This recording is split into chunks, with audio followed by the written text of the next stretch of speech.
Assalamualaikum warahmatullahi wabarakatuh. Bertemu kembali kita dalam kelas PDPR kita bagi ubahan tercantum. Untuk hari ini standard pembelajaran kita adalah menentukan hubungan antara tiga atau lebih pembuli ubah bagi ubahan tercantum. Mari kita lihat apa maksud ubahan tercantum. Baiklah, berdasarkan buku teks muka surat 11, ubahan tercantum ialah ubahan langsung dengan keadaan satu pembuli ubah berubah hasil daripada darab dua atau lebih pembuli ubah yang lain. Maksudnya dekat sini ubahan tercantum akan mempunyai lebih daripada dua pembuli ubah. Ubahan tercantum juga kita boleh katakan dia sebagai cantuman bagi dua ubahan. Katakan cikgu ada satu hubungan iaitu Y berubah secara langsung dengan X. Ini yang pertama. Dan cikgu ada lagi satu hubungan Y berubah secara langsung dengan Z. Maknanya dekat sini saya ada dua hubungan. Jadi saya boleh cantumkan kedua-dua hubungan ni menjadi Y berubah secara langsung dengan X dan Z. Ini adalah apa yang kita panggil sebagai ubahan tercantum. Jadi ini adalah ubahan tercantum. Jadi kita akan tengok contoh bagaimana hendak membentuk hubungan ubahan tercantum daripada ayat yang diberi. Ini adalah contoh nombor 9 buku teks muka surat 12. Jadi cikgu dah siap-siap keluarkan dia dalam bentuk tabel ni. Jadi dalam buku teks tu dia kata tuliskan, arahan dia adalah tuliskan hubungan dengan menggunakan simbol berkadaran dengan ni. Adalah berkadaran dengan dan persamaan bagi setiap yang berikut. Ayat dia yang pertama dia beri P berubah secara langsung dengan Q dan punca kuasa 2R. Jadi daripada ayat ni kita boleh bentuk dia punya simbol dengan guna simbol berkadaran dengan ni. Jadi P berubah secara langsung. P berubah secara langsung dengan Q. Dengan Q dan dan ni kita sambung di belakang dia.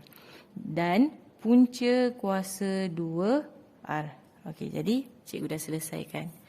P berubah secara langsung dengan Q dan punca kuasa 2R. Ini dalam bentuk simbol hubungan ubahan. Macam yang kita belajar sebelum ni. Dalam bentuk persamaan pula, kita mesti tambah K di sini. Kita tambah pemala perkadaran pada hubungan dia. Jadi dia akan jadi P sama dengan KQ punca kuasa 2R. Yang pertama dah siap. Senang je kan? Jadi kita tengok contoh yang kedua pula. Dia kata dekat sini Y berubah secara langsung. Y berubah secara langsung. Terus tulis Y berubah secara langsung dengan kuasa 2W. W ni kita kuasa 2 kan. Dan kuasa 3X. Sambung belakang dia. Kuasa 3X. Dia akan jadi Y berubah secara langsung dengan kuasa 2W dan kuasa 3X. Ini bentuk simbol. Kalau tukar pada persamaan, dia akan jadi Y sama dengan K W kuasa 2 X kuasa 3. Ini jawapan dia. Untuk yang C, nampak ayat dia makin panjang dekat situ. Jadi kita baca. Isi padu prisma. Dia kata isi padu prisma tu V. Berubah secara langsung dengan keratan rentas A. Okey, jadi V berubah secara langsung dengan A dan tingginya H. H tu sambung je belakang dia. Okey, cuma cikgu nak ingatkan dekat sini, kalau huruf H dia guna huruf kecil, kita akan guna huruf kecil juga. Okey, jadi tukar dalam bentuk persamaan, V sama dengan K A H. Dah siap. Okey, tengok contoh yang keempat. Jisim W bagi sebatang besi berbentuk silinder berubah secara langsung dengan panjang P. W berubah secara langsung dengan panjang P dan kuasa 2 diameter tapaknya D. Okey, D ni dia suruh kuasa 2 kan. Okey, jadi bila tukar dalam bentuk persamaan, dia akan jadi W sama dengan KP D kuasa 2. Okey. Okey, daripada penyelesaian yang cikgu lakukan ni, okey, mari kita cuba hasilkan simbol dan persamaan daripada ayat yang ada dekat paparan skrin ni. Cuba awak pause dulu video ni dan hasilkan dia punya penyelesaian bagi simbol dan persamaan sebelum cikgu kongsikan jawapan.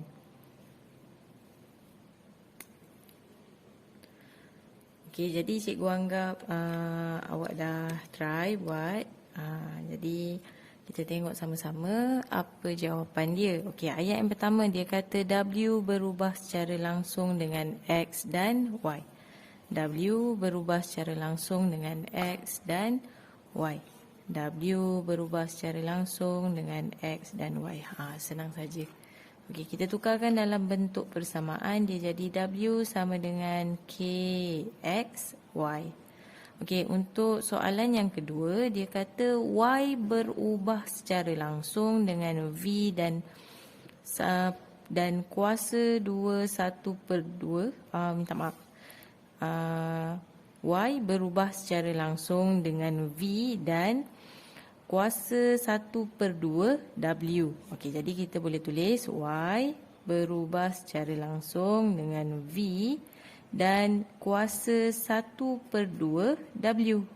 Macam ni. Okey, jadi tukarkan dalam bentuk persamaan, tambah sahaja sama dengan K ni. Yang lain salinlah sebiji-sebiji. Okey, jadi kita dah buat latihan untuk cara menukarkan simbol dan persamaan. Okey, jadi kita tukarkan dalam bentuk simbol. Okey. Okey guys, kalau anda masih ingat lagi dalam video sebelum ni cikgu ada kongsikan kaedah penyelesaian soalan untuk ungkapkan Y dalam sebutan X. Kita ada beberapa step. Mula-mula kita kena tukarkan dia dalam simbol, lepas tu tukar dalam bentuk persamaan. Dah tukar dalam persamaan, kita gantikan nilai X dan Y, cari nilai K dan gantikan semula nilai K. Okey, jadi daripada video sebelum ni, kita akan selesaikan contoh nombor 10, muka surat 12, buku teks, guna kaedah yang masih sama untuk ubahan tercantum. Okey, kita baca soalan dia. Diberi bahawa X berubah secara langsung, X berubah secara langsung dengan kuasa 2Y dan Z. Okey, jadi ungkapkan X dalam sebutan Y dan Z jika X sama dengan 6, Y sama dengan 3, Z sama dengan 5. Okey, jadi ingat step sebelum ni, first sekali kita akan tulis dia punya bentuk hubungan ubahan. Okey, jadi cikgu pun akan tulis X berubah secara langsung dengan kuasa 2Y dan Z. Okey. Lepas tu kita tukarkan dia dalam bentuk persamaan. Wujudkan K di situ. Okey, step yang seterusnya kita akan gantikan nilai ni. Nilai X sama dengan 6. K tak tahu, ini yang kita akan cari, nilai pemalar kita. Y sama dengan 3. Dan Z sama dengan 5. Okey, jadi gantikan semua. Kita nak K, kita tak nak dua nombor dekat tepi ni. K ada operasi darab, pindah sebelah jadi bahagi. Okey, jadi 6 per 3 kuasa 2 darab dengan 5 sama dengan K. Okey. Okey, nilai K yang kita akan dapat adalah 2 per 15. Boleh tekan kalkulator. Jadi K sama dengan 2 per 15. Kita gantikan semula dalam persamaan ni. Gantikan semula dalam persamaan ini. Gantikan nilai K dia. Jadi, maka X sama dengan 2 per 15 Y kuasa 2 Z. Inilah jawapan kita. Contoh 10. Inilah kita ungkapkan X dalam sebutan Y dan Z. Ungkapkan X dalam sebutan Y dan Z dengan menggantikan nilai K ni. Okey, kita akan pergi ke contoh yang ke-11. Untuk contoh 11 ni, muka surat 13, ayat dia adalah panjang sangat. Okey, tapi jangan risau. Ayat panjang pun kaedah penyelesaian dia masih sama. Okey, kita baca ayat, kita akan dapati bahawa tenaga keupayaan graviti E, dia guna simbol E, bagi suatu objek berubah secara langsung. Kita boleh katakan E berubah secara langsung dengan jisimnya M. Pecutan graviti G dan kedudukan pada ketinggiannya H. Ada 4 pemboleh ubah. Jadi dia punya bentuk hubungan ubahan adalah E berubah secara langsung dengan MGH. Tulis semua. MGH. Okey, kita dah bentukkan bentuk hubungan ubahan. Ini bentuk hubungan ubahan. Okey. Seterusnya dia kata diberi bahawa E sama dengan 197. Dia kata E 197.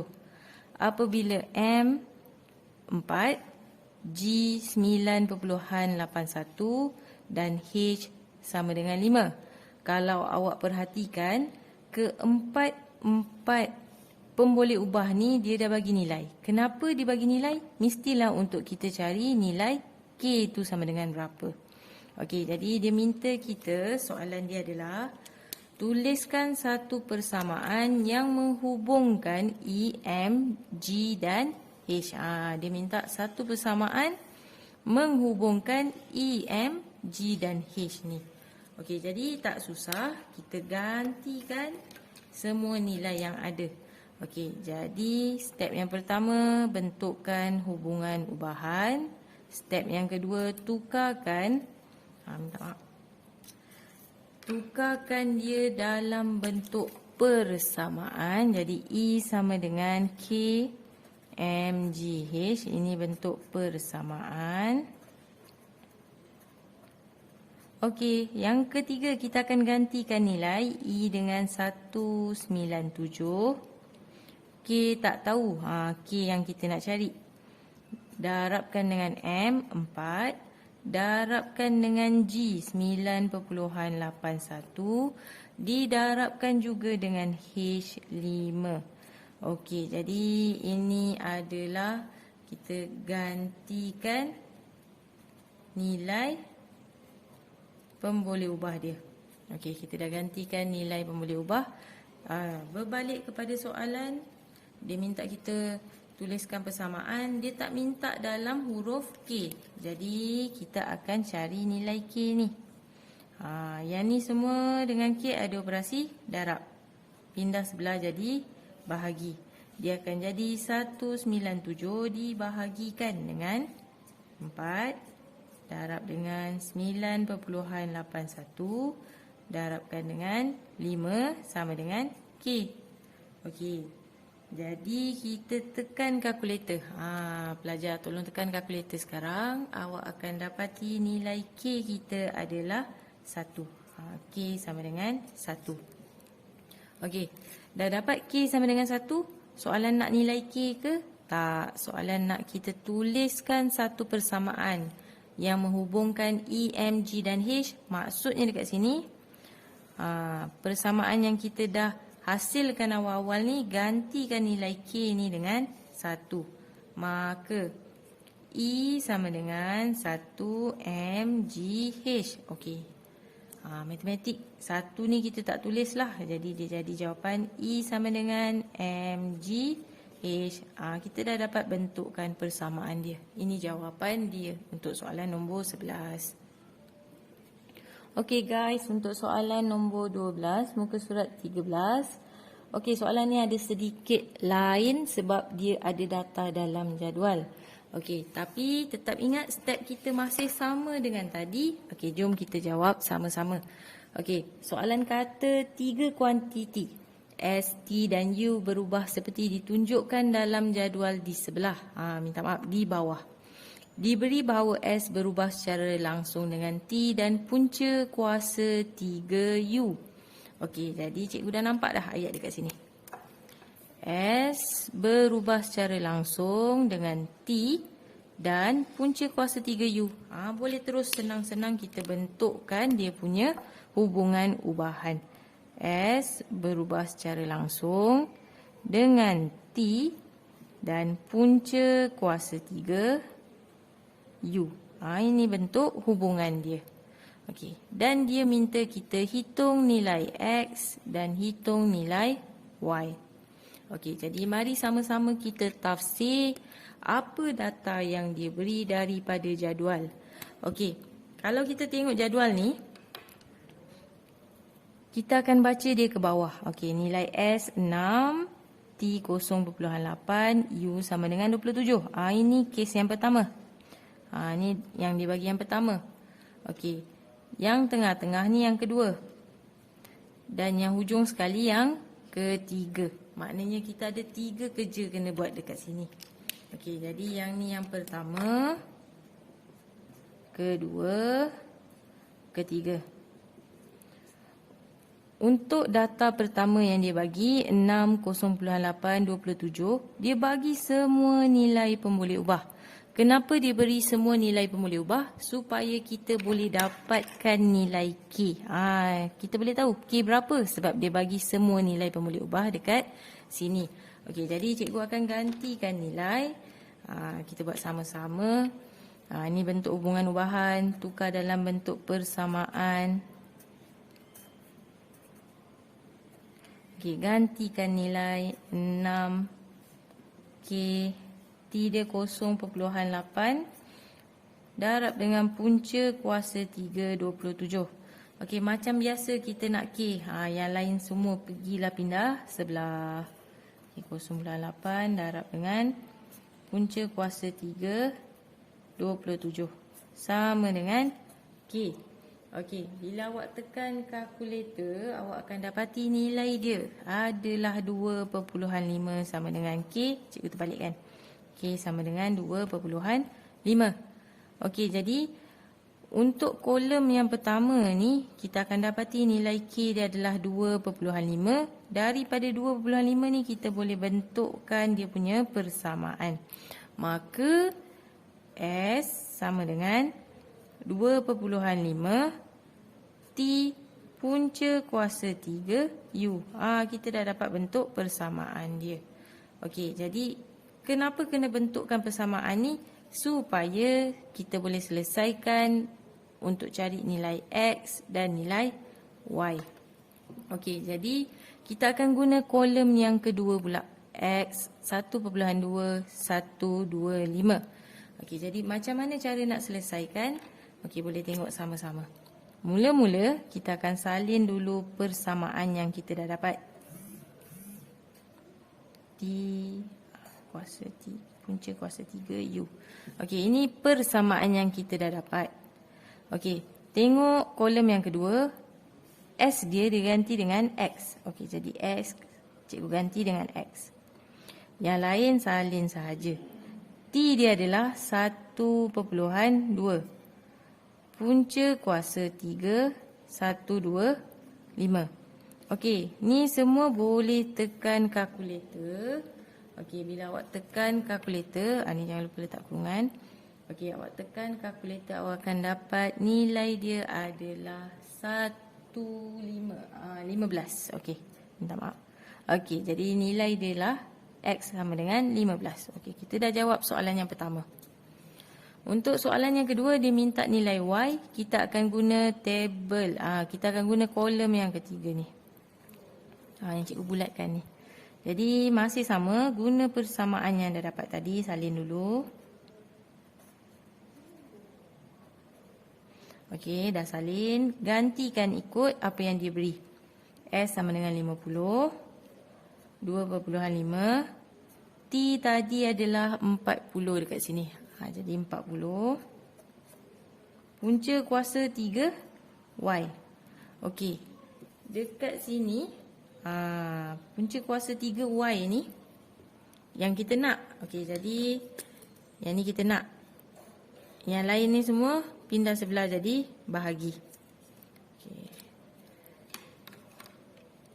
Jadi 50 perkan dengan 2.5 darab dengan 40.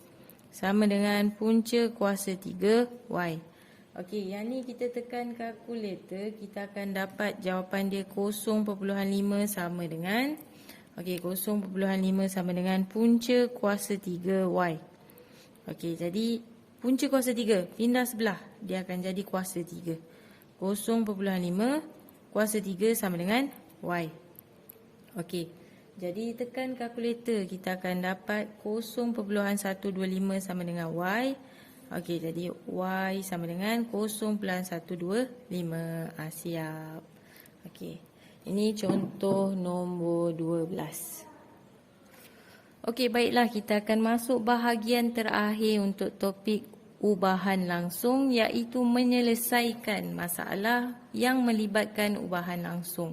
Okey, jadi sekarang kita akan tengok ayat yang panjang-panjang. Lepas tu kita akan selesaikan guna kaedah, semua kaedah yang kita telah pelajari. Jangan risau guys, senang saja. Okey, jadi kita tengok contoh nombor 13, muka surat. Okey, ini contoh nombor 13, muka surat 15. Ayat dia nampak panjang kan? Jangan risau, cara dia masih sama lagi.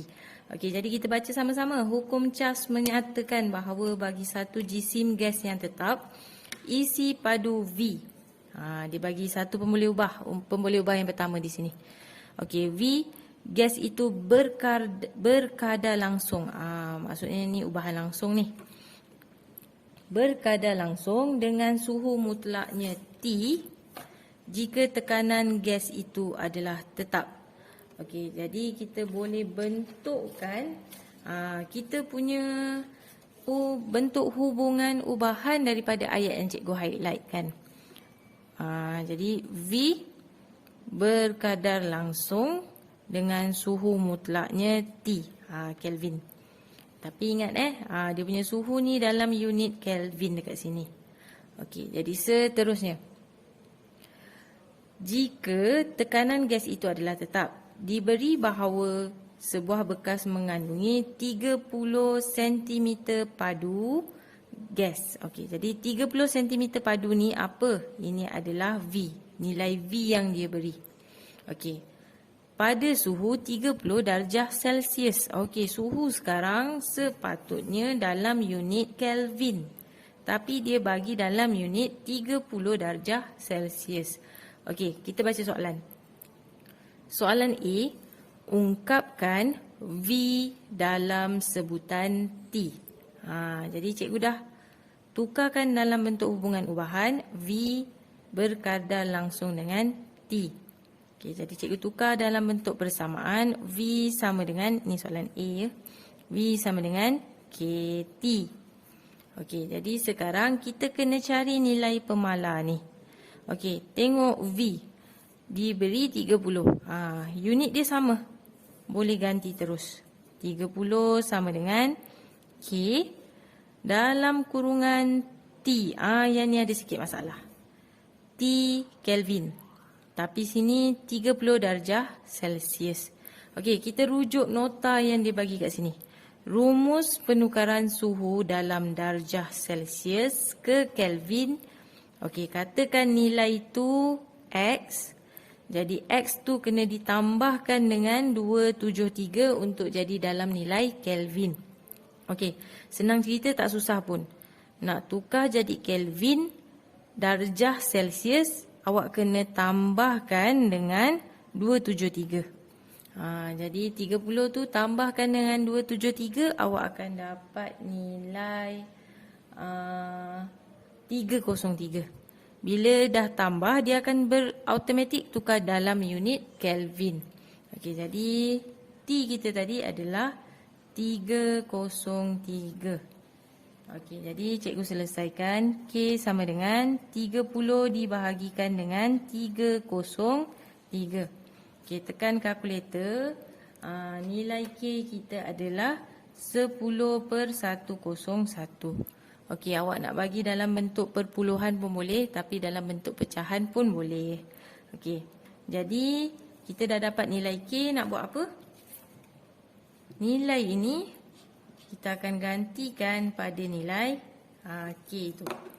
Maka V sama dengan 10/101 T. Siap soalan A kita. Okey. Jadi untuk soalan B pula. Dia kata, hitung isi padu dalam sentimeter padu gas itu jika suhu berubah kepada -11. Okey. Suhu dia dah berubah kepada -11 darjah Celsius. Okey, maknanya dekat sini T kita nak dalam Kelvin kan? -11 tambah dengan 273. Sebab nak jadi Kelvin mesti tambah dengan 273. Okey, jadi bila tekan kalkulator kita akan dapat nilai dia 262. Okey, jadi kita akan dapat nilai dia 262. Okey, jadi nilai T dah ada kat sini. Dia minta hitung isi padu. Isi padu tadi soalan kata V. Okey, jadi kita tulis dulu persamaan yang dah dapat. V sama dengan 10/101 T. Ini persamaan dah dapat daripada soalan A. Soalan nak nilai V. Dia tanya awak, V berapa bila T 262? Okey, gantikan nilai dia. 10/101 darab dengan 262. Tekan kalkulator, kita akan dapat nilai 25.94. Okey, dapat nilai V. Okey, jadi kita akan pergi contoh yang terakhir, contoh 14 muka surat 15. Okey, inilah contoh 14 muka surat 15. Ayat dia makin panjang. Panjang-panjang pun jangan risau, cara dia masih sama. Okey, jadi keluarkan highlight, kita cari isi penting di sini. Okey, ayat dia, Puan Sun menyimpan wangnya dalam akaun simpanan. Diberi bahawa faedah I. Pemboleh ubah yang pertama. Yang diterima berubah secara langsung. Okey. Dengan jumlah prinsipal P dan tempoh tahunan dalam tempoh tahun T. Okey, jadi ada 3 pemboleh ubah di sini. Okey. Jadi cikgu terus bentukkan dia punya bentuk hubungan ubahan daripada ayat yang saya highlightkan ni. Okey, jadi I berubah secara langsung dengan P dan T. Okey, ini bentuk hubungan ubahan. Okey. Lepas tu cikgu boleh tukarkan dia dalam bentuk persamaan. Okey. Jadi kita baca ayat yang seterusnya. Dia kata Puan Sun menerima faedah sebanyak 200. Okey, 200 ni faedah. Apabila dia menyimpan 4,000 selama 2 tahun. Okey, kita dapat 3 nilai untuk 3 pemboleh ubah. 200 yang pertama ni adalah nilai bagi faedah. Faedah kat atas I. Ni I. Kemudian dia beri 4,000. 4,000 ni adalah jumlah prinsipal P. Jadi 4,000 ni P selama 2 tahun. 2 tahun ni adalah tempoh simpanan dia. Okey, jadi T. Okey, jadi kita dah dapat nilai I 200, P 4000, T 2 tahun. Gantikan sahaja dalam kita punya persamaan. 200 sama dengan K didarabkan dengan 4000 didarabkan lagi dengan 2 tahun. Okey. Jadi tekan kalkulator. 200 per 4000 darabkan dengan 2 sama dengan K. Okey, jadi awak kena tekan kalkulator. Awak akan dapat nilai dia K sama dengan 0.025. Okey, jadi daripada nilai K ni kita boleh bentukkan persamaan. Okey, maka I sama dengan 0.025 PT. Ini kita punya persamaan. Okey, jadi kita tengok soalan A. Kita dah boleh dapat nilai bentuk persamaan. Okey, jadi kita tengok soalan A, dia kata hitung tempoh simpanan yang diperlukan supaya Puan Sun dapat menerima faedah 650. Okey, jadi dekat sini 650 ni adalah faedah dia, interest I. Dengan prinsipal 5200. 5200 ni apa? Dia punya jumlah prinsipal P.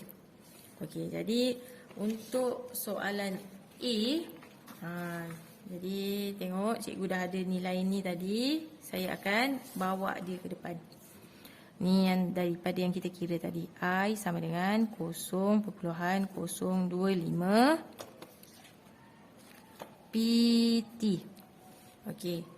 Soalan A tadi bagi tahu kita I dia sama dengan 650. P dia sama dengan 5200. Okey, dia minta tempoh simpanan. Maknanya dekat sini dia tanya awak T tu berapa. Okey, jadi gantikan saja nilai semuanya. Okey, dapat 650 0.025 darab dengan P 5200. Okey, darabkan dengan T. Okey, jadi bawa pindah sebelah. 650 dibahagikan dengan 0.025 didarabkan dengan 5200, minta maaf. Okey, sama dengan T. Okey, tekan kalkulator anda. Okey, kita dapat nilai T adalah 5. Maka T sama dengan 5 tahun. Okey, maksudnya dekat sini Puan Sun akan memerlukan tempoh 5 tahun supaya dia dapat faedah sebanyak 650 dengan simpanan dia 5200. Ni jumlah prinsipal dia. Okey. Jadi jawapan dia adalah 5 tahun yang Puan Sun perlukan. Okey, jadi cikgu harap sangat awak faham. Okey, jadi kita pergi kepada soalan B. Soalan B ni dia dah jadi soalan macam kena fikir. Dia kata B. Puan Sun ingin mendapatkan jumlah faedah yang sama. Maksud yang sama ni sama dengan A tadi. Tetapi mengurangkan tempoh simpanan di A.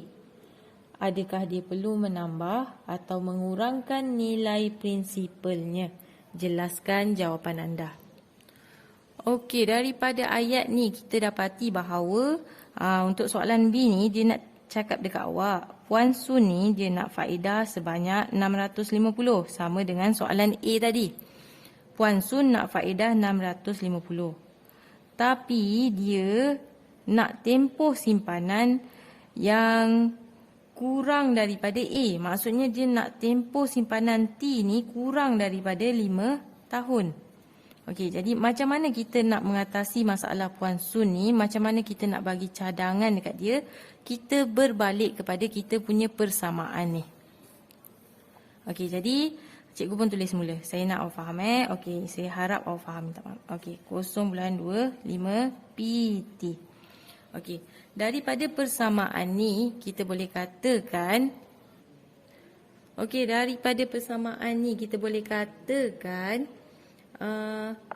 faedah ni adalah berkadar langsung dengan hasil darab prinsipal ni dengan tahun ni. Maknanya faedah akan berkadar langsung dengan hasil darab prinsipal dan tahun. Katakan kita nak meningkatkan faedah, kita kena tambah sama ada prinsipal duit simpanan ni ataupun tahun menyimpannya. Okey, jadi untuk masalah Puan Sun ni, kita boleh kata sebab dia nak interest ni sama 650, dia nak dia